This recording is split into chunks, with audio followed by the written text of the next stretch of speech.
Do you need to jumpstart your Mk7 VW Golf? Then check out this video for the correct way to do it.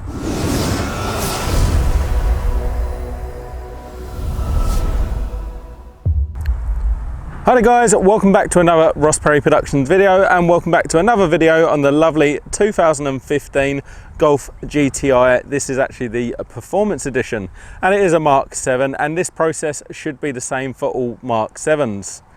Now in this video I'm going to be showing you how to jump start the car, and there is a correct way to do it because of the way the electronics actually work on the car.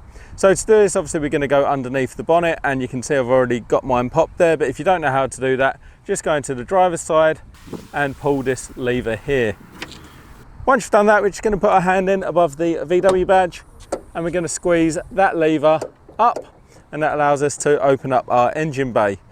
Once that's safe and secure, we're just going to go over to the right hand side, and you can actually see this velvety type box here. I've actually seen these removed, so yours may not have it, and if it has been removed it will just expose your battery like that.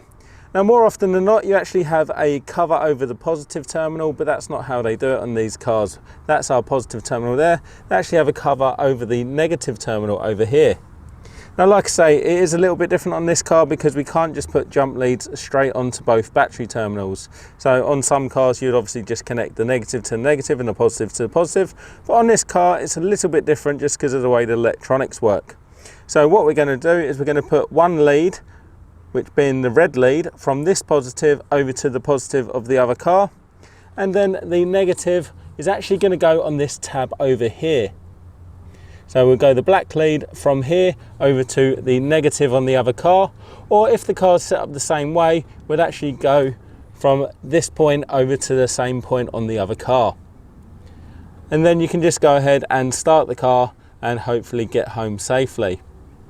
Once you're finished, make sure you do put the covers back, being that cover there, if you have moved that for any reason, and obviously this cover here does just protect the battery terminals and close the bonnet obviously. So if you do have any problems with that, or you are stuck, please do leave me a comment down below. But if you found that video interesting or helpful, please give me the thumbs up, leave me a comment down below, check out some of my other videos and subscribe to my channel.